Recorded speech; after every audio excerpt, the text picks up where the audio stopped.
Réunion de la session ordinaire du conseil municipal tenue par visioconférence le 5 juillet 2021 à 19 h, à laquelle sont présents Madame la mairesse Barbara Payet. Siège numéro 1. Par Claude Lafont. Siège numéro 2.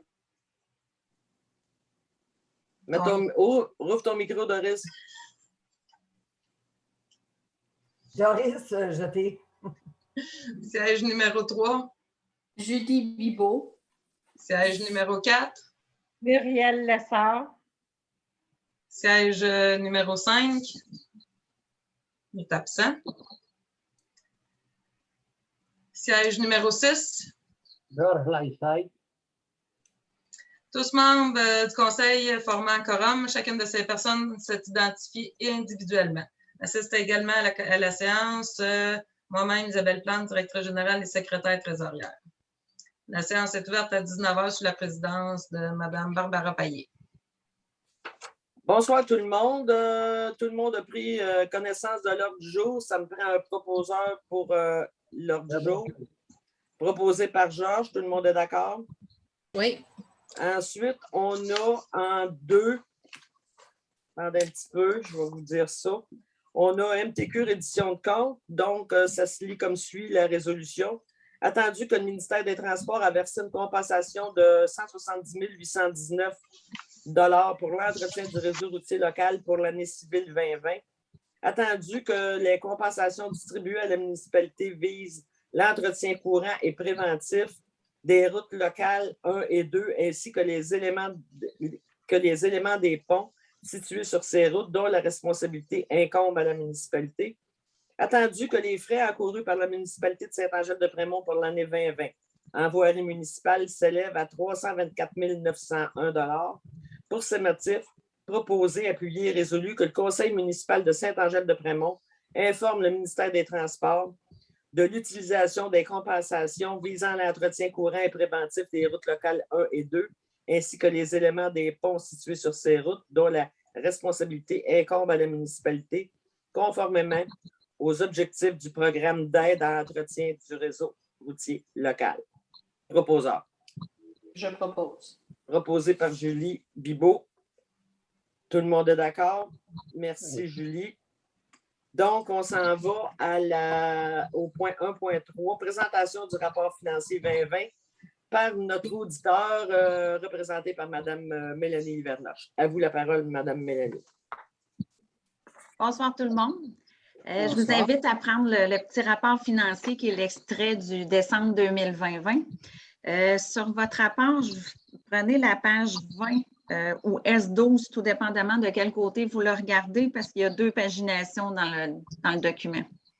C'est les résultats détaillés par organisme. Ce tableau-là explique, dans le fond, les réalisations 2019 de l'année dernière, le budget que vous avez adopté en 2020. La colonne administration municipale, c'est celle-là qu'on va comparer avec les réalisations 2019. Et dans les organismes contrôlés et partenariats, c'est vos chiffres avec la régie d'aqueduc parce que vous la contrôlez en partie, cette régie-là, et elle se retrouve consolidée avec vos informations financières. Mais comme ce n'est pas des décisions qui vous concernent directement, nous, ce qu'on va regarder ce soir, c'est plus l'administration municipale. Donc, dans les lignes de revenus au niveau du fonctionnement de la taxation, on a 511 481 versus 498 000. C'est quand même une bonne augmentation. Il y a eu une hausse au niveau des matières résiduelles. La taxation a été légèrement augmentée. Puis également, une hausse des revenus de la taxe foncière. On avait un nouveau rôle triennal, puis ça, c'est venu également ajouter une petite augmentation au niveau des revenus de taxes. Dans les transferts, on a pour 264 700 versus 287 000. C'est sûr que les transferts, ce n'est pas toujours des revenus récurrents, mais on a quand même une baisse cette année qui est attribuable à la péréquation, qui a quand même 32 000 de moins que l'année précédente.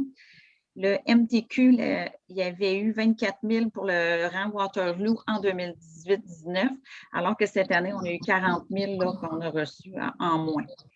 Et au niveau des subventions pour les dettes d'eau usée, bien ça, c'est sûr que ça diminue avec le temps, c'est 7 500 de moins. Par contre, au niveau du MTQ, l'entretien annuel a été bonifié en 2020, c'est quand même intéressant. On a été chercher quasiment 11 000 $ de plus.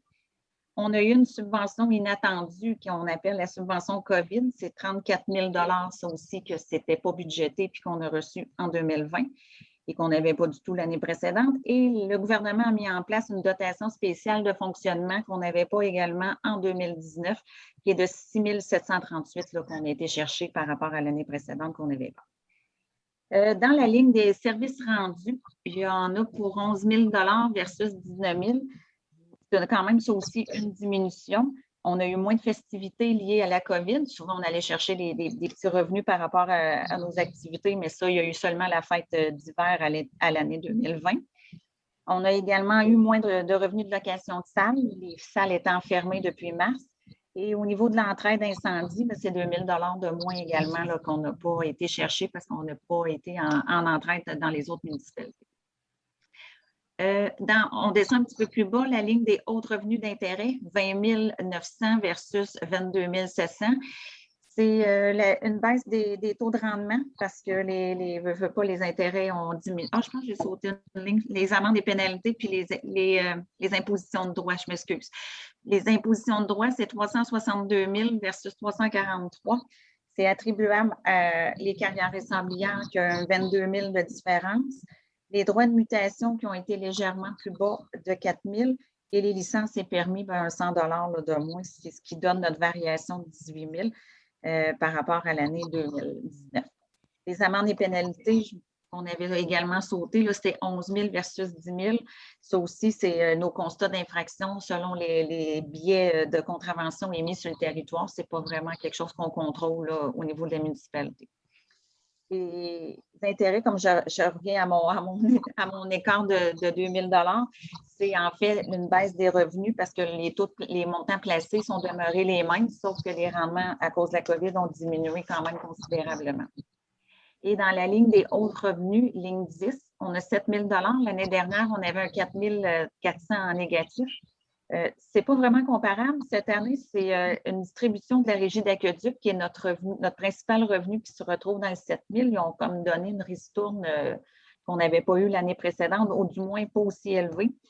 Alors que pour 2019, c'était la cession du camion autopompe en incendie, puis on avait fait une perte là-dessus de quasiment 6 000 $. Fait que ça, c'est sûr que ce n'était pas récurrent. La vente, c'est une vente unique.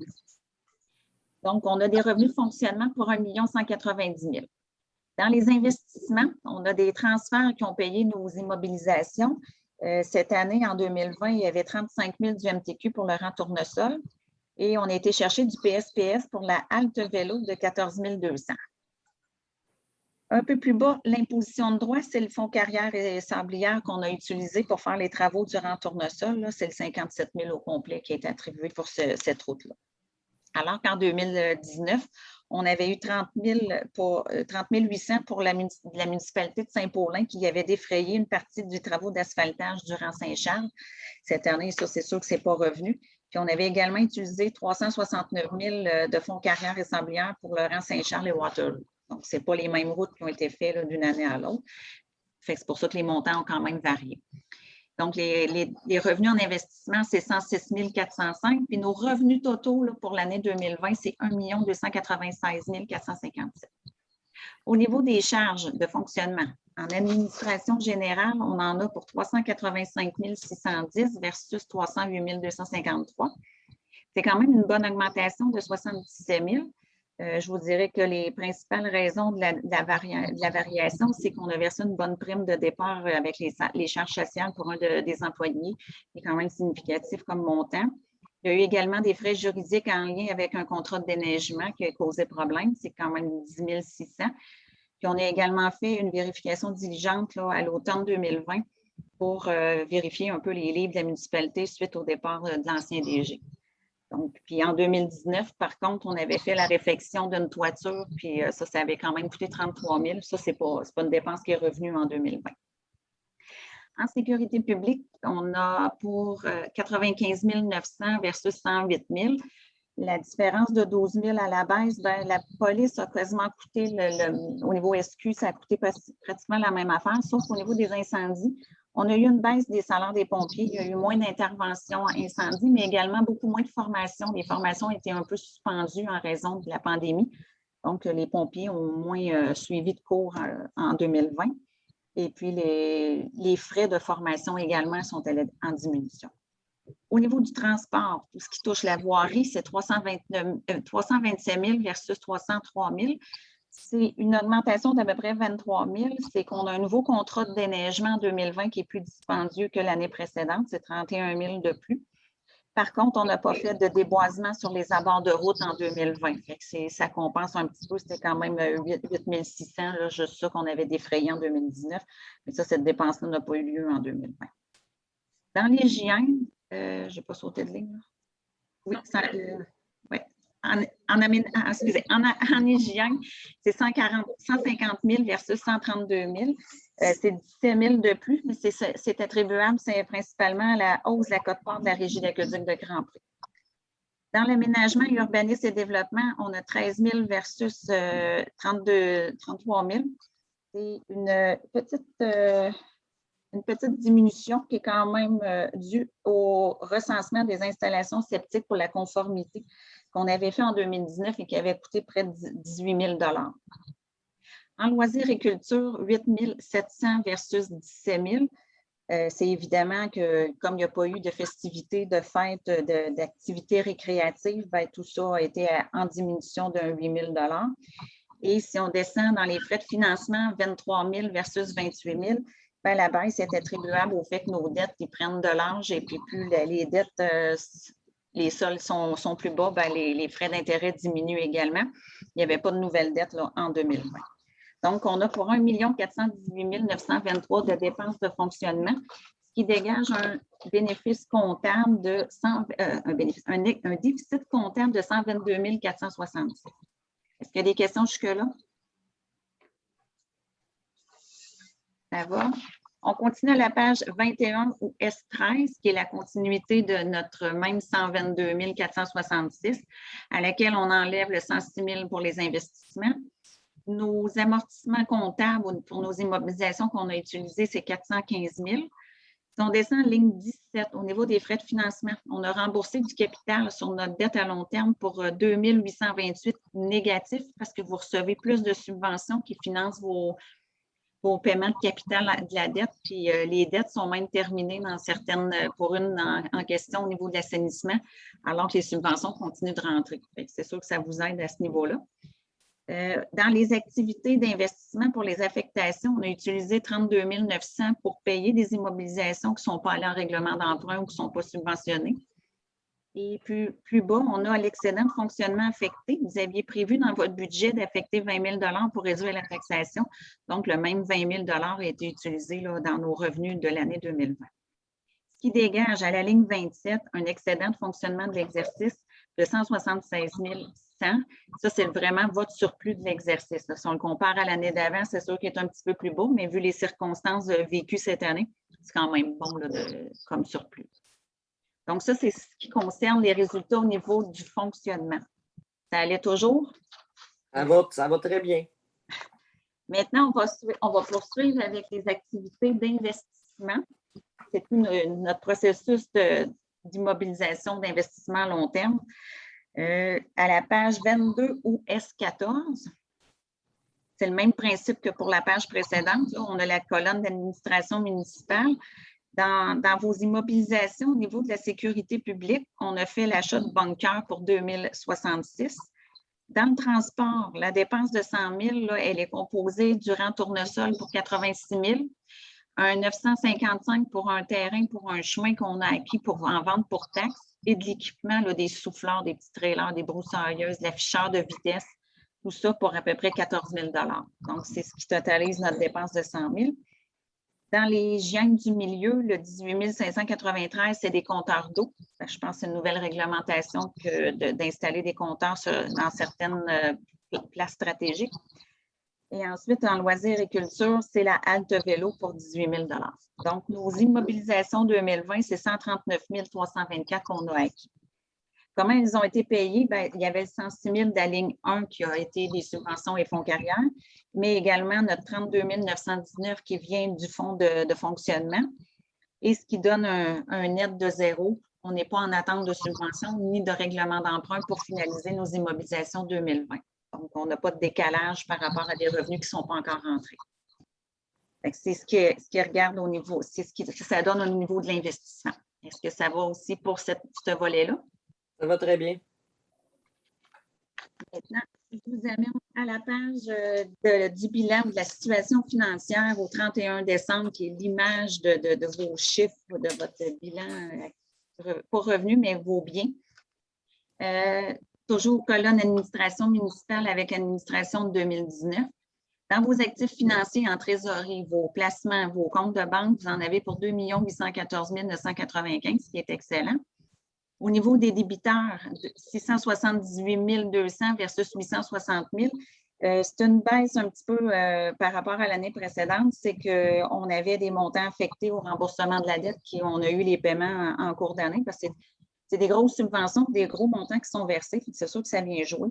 Puis on a également, pour le reste, pour la taxation, les mutations, les amendes, la TPS, TVQ, ça, c'était quand même comparable avec l'année 2019. Je vous amène un petit peu plus bas à la ligne 12, les créditeurs et charges à payer. On en a pour 102 492 versus 124 000. C'est moins élevé parce que l'année dernière, il y avait une retenue à payer à Masquimo pour les travaux durant Saint-Charles. Alors que cette année, c'était pas le cas. Dans la ligne des revenus reportés, vous en avez pour 1 88 859 versus 893 000.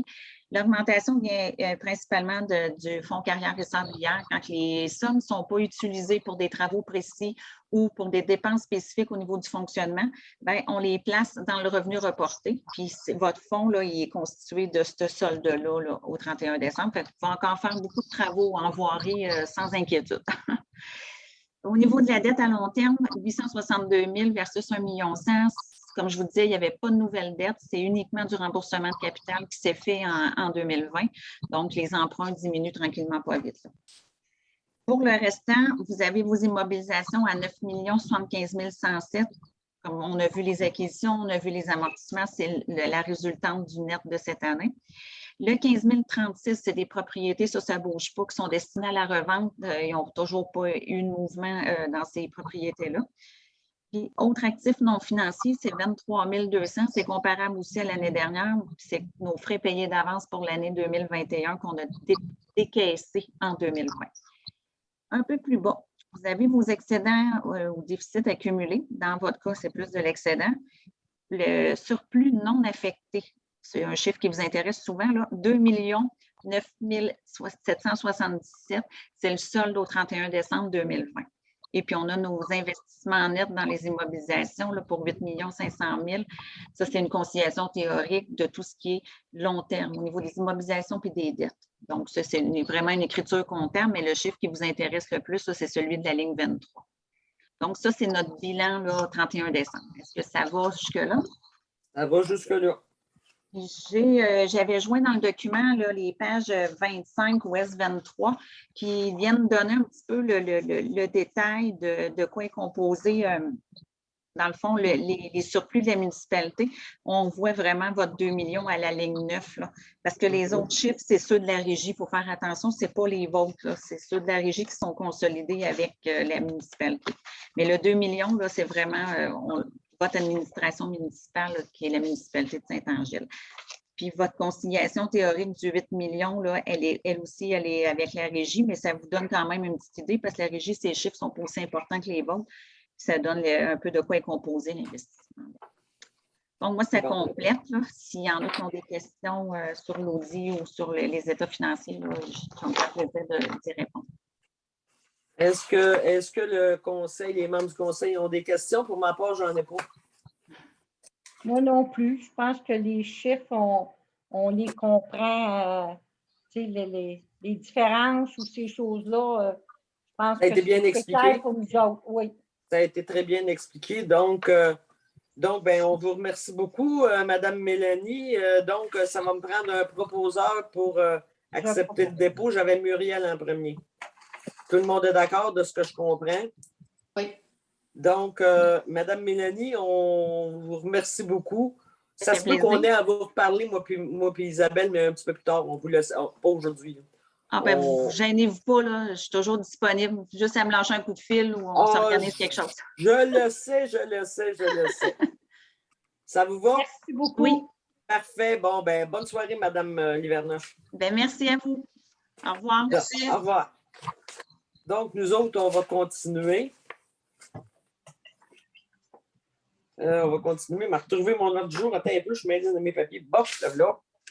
Donc, on est rendu au point 2. Procès-verbaux, c'est l'adoption du procès-verbal de la séance du 7 juin 2021. Est-ce que j'ai un proposeur? Proposé par Doris. Tout le monde est d'accord? Là, vous pouvez rouvrir vos micros. Oui. C'est juste pour ne pas rentrer en conflit avec Mme Livernoche parce qu'on va bien la comprendre. Bon. Ensuite, on a en 3 correspondances. Correspondance, on a CPTAQ, Construction Agrégole Essor, Ministère de la Culture et des Communications, Ministère de la Sécurité publique, rapport des échéances de paiement, Gouvernement du Québec, programme d'aide, Gouvernement du Québec, programme PRABAM, Gouvernement du Québec, programme d'aide à la voirie locale, École secondaire L'Escale, c'est pour des remerciements, puis le Gouvernement du Québec, défibrillateur cardiaque, c'est tout de la lecture. Donc, un proposeur pour l'adoption, Doris. J'avais Doris. Tout le monde est d'accord? Oui. Merci. On est rendu à 4 périodes de questions. Madame Plante, est-ce qu'on a eu des questions qui nous ont été envoyées? Non, on n'a eu aucune question. Aucune question. C'est bien. Donc, on continue. On est à l'adoption des dépenses de juin 2021. Vous avez tous pris connaissance des comptes. Donc, les dépenses s'élèvent à 50 971,2 et les salaires de juin au montant de 13 073,12. Si vous avez des questions, sinon un proposeur. Je propose. Proposé par Muriel. Est-ce que tout le monde est d'accord? Oui. Merci. Ensuite, on a en 2 le rapport de la secrétaire trésorière sur les recettes et dépenses au 30 juin 2021. C'est un dépôt, donc un proposeur pour accepter le dépôt. Doris, tout le monde est d'accord? Oui. Oui.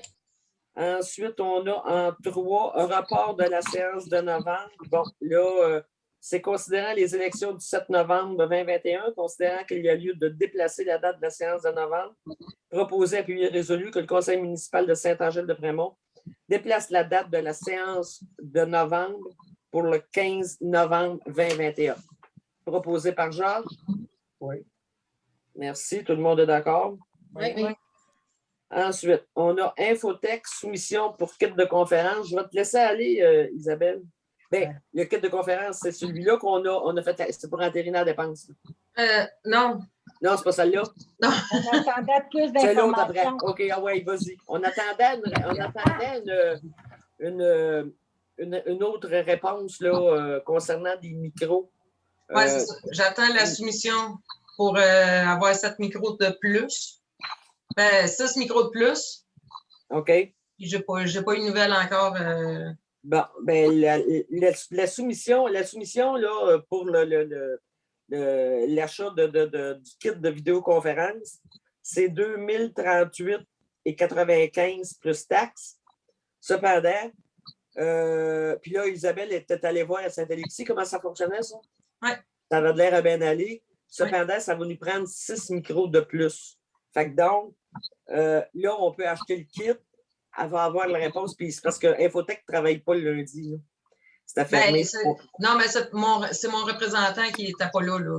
Ah, OK. Fait que donc, ça va pouvoir être dépassé un peu. On va faire la dépense de 2038,95. On vous enverra ce que ça coûte en plus, puis vous nous ferez une approbation. Parce qu'on ne peut pas avoir le kit et pas de micro. Ça va ensemble. Fait que, Je propose. mais tout ça est payé avec les revenus du gouvernement COVID. La COVID. Donc, c'est Muriel qui propose. Tout le monde est d'accord avec ça? Oui. Merci. Donc, c'est rendu à mon tour. Donc, c'est le dépôt du rapport du maire. Donc,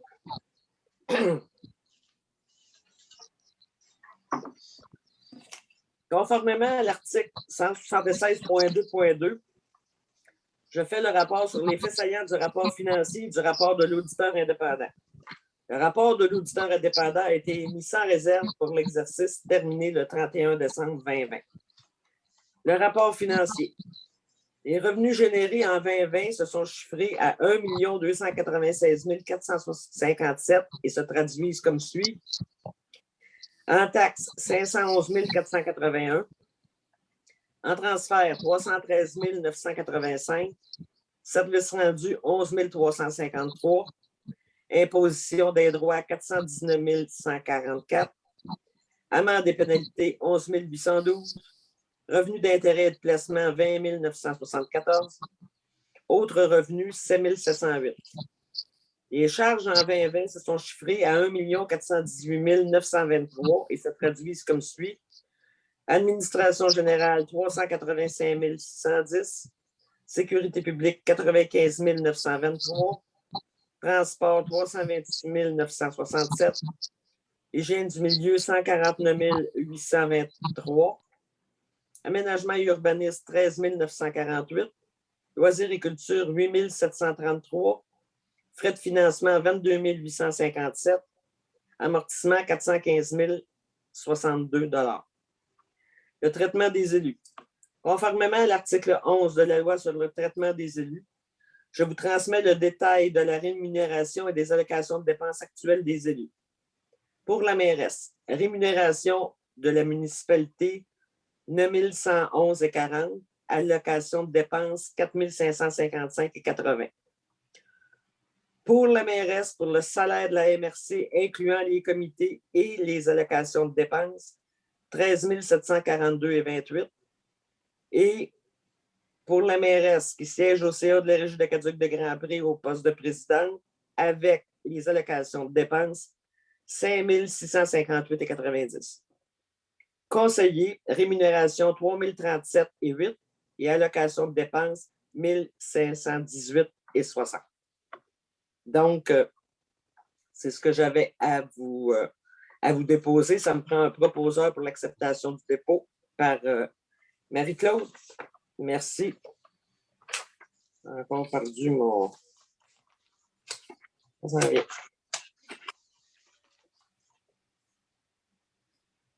Marie-Claude Lafont. Merci. Ensuite, on a en 5, sécurité publique, service incendie. Rapport final d'inspection, ben c'est pour un dépôt de rapport aussi. Donc, ça me prend un proposeur pour accepter le dépôt du rapport. Julie? Julie Bibeau, merci. En 7, transport voirie, ouverture des soumissions à rang Augusta. Donc, Isabelle, as-tu ça proche? Oui. Ah oui, donc.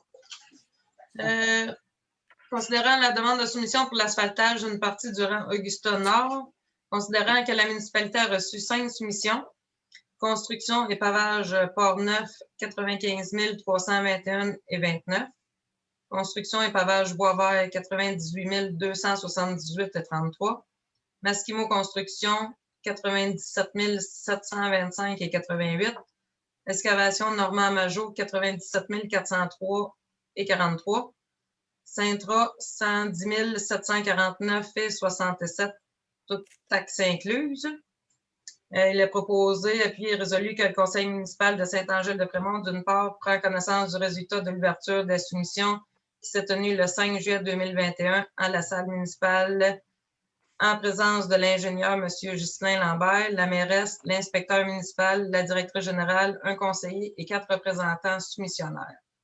D'autre part, le conseil municipal de Saint-Angèle-de-Prémont accepte la soumission la plus basse conforme et octroie le contrat à construction et pavage Port-Neuf au montant de 95 321,29, taxes incluses, sous la recommandation de l'ingénieur. Donc, est-ce que j'ai un proposeur? Georges. Proposé par Georges? C'est ça? Oui. Oui. Georges, tout le monde est d'accord? Oui, oui. OK. 7.2, renouvellement de l'entente pour carrière et sablière. Donc, considérant que l'entente de partage des redevances imposée aux exploitants de carrière et sablière conclue entre la municipalité de Saint-Angèle-de-Prémont, en référence à la résolution 224-10-16 adoptée le 3 octobre 2016 et résolue 268-11-16 adoptée le 7 novembre 2016 et de Saint-Paulin, référence résolution 297-12-2016 adoptée le 7 décembre 2016, a pris fin le 31 décembre 2020. Considérant qu'il y a lieu de conclure une nouvelle entente, considérant que Monsieur le maire de Saint-Paulin, Monsieur Claude Frappier, a communiqué avec Mme Barbara Payet pour l'informer qu'après discussion avec les membres de son conseil, la municipalité de Saint-Paulin serait favorable à ce que l'entente qui s'est terminée le 31 décembre 2020 soit reconduite pour une période de 5 ans, soit les années 21, 22, 23, 24 et 25, avec les mêmes modalités. Considérant que l'entente se résumait comme suit, que la municipalité de Saint-Angèle-de-Prémont devra verser annuellement 3,26 % des redevances reçues des carrières du rang Saint-Charles, soit Brodeur et Lessard et les entreprises C. Arsenault, ainsi que Construction Agrégole Lessard du rang Waterloo qu'on devra verser à la municipalité de Saint-Paulin.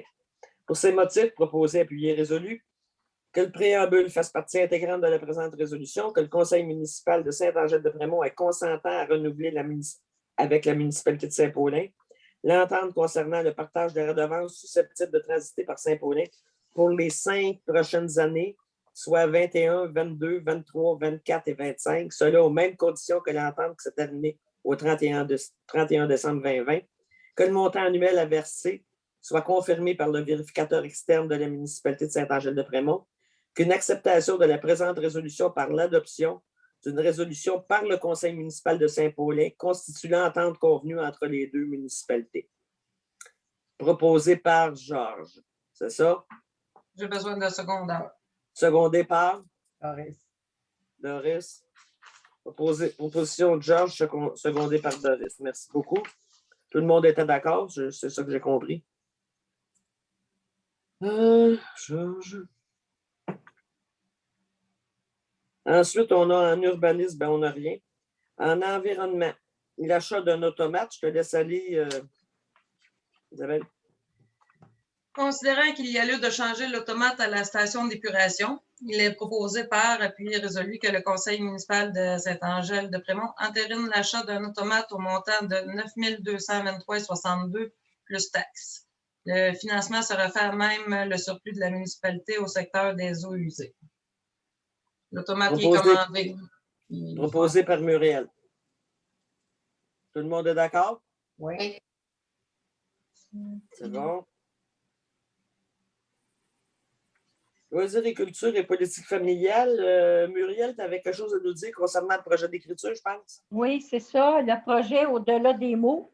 Le projet d'écriture pour les jeunes en compagnie de l'auteur Nancy Montault, c'est que Julie Pigeon a fait part à la directrice générale de faire paraître dans le Prémontex, là, comme quoi que le projet qui devait se dérouler en 2020 prendra son envol vers la fin de l'été et nous convions tous les jeunes de notre municipalité à y participer.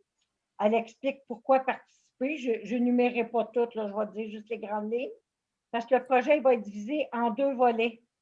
Les livres seront imprimés et publiés vers la fin de l'automne et un lancement officiel aura lieu. L'âge indiqué est l'âge recommandé, mais ils vont tenir compte quand même des fois de l'intérêt de l'enfant. L'enfant peut être un peu plus jeune, mais être plus développé puis plus d'aptitude. Fait que les inscriptions obligatoires, ça devrait se faire avant le 13 août auprès de la coordonnatrice Julie Pigeon, parce que les 3 journées de création, ça serait mardi le 24 août, mercredi le 25 et vendredi le 27. Ils demandent aux jeunes d'apporter leur lunch parce qu'ils vont manger dans le parc. Et puis, il y aura 3 autres ateliers le samedi matin, le 11 septembre, 18 septembre, 2 octobre. Ça va être la création finalement d'un mini-roman. Puis là, les grandes lignes, c'est ça. Mais moi, j'ajouterais là, que oui, elle a fait part de ça, mais on n'est pas à l'abri des fois des changements là, dus à différentes circonstances. Là. Ça peut être autant de Mme Montault qui arrive un empêchement ou toute autre chose. Fait que je vous donne cette information-là qui va paraître dans le Prémontex, mais encore là, ça peut être appelé à changer. Disons que si ça change, ça va être hors de notre contrôle. Et on remercie beaucoup Julie Pigeon de nous avoir donné un calendrier. Donc, ces dates-là, ils seront réservées exclusivement. Fait qu'il n'y a pas de problème. Si ça viendrait qu'à changer du côté de la bibliothèque ou du côté de Mme Monteau, bien, de bien vouloir nous en informer. Sinon, puis nous autres, on fera pareil s'il arriverait quelque chose d'extraordinaire. Là. Mais disons qu'on va espérer que ces dates-là tiennent. On va Fait que créer c'est- un lien de communication finalement. Oui, là, tu sais. oui, il va y avoir un canal de communication et certainement qui va être soutenu. Fait que donc, ben, merci beaucoup, Muriel. Aux affaires nouvelles, rapport de la représentante de la Régie de Caduc de Grand Prix, ben, j'ai encore rien à vous dire. Tout est le calme plat. Ensuite, il n'y avait pas d'autre chose aux affaires nouvelles. Période de questions, est-ce que vous avez, membre du conseil, des questions? Pas de questions. Donc, au point 13, clôture de la session, l'ordre du jour étant épuisé, c'est clos par Muriel. Ben, merci beaucoup tout le monde. Merci. On vous souhaite une très bonne soirée. Oui. Oui. Fait que,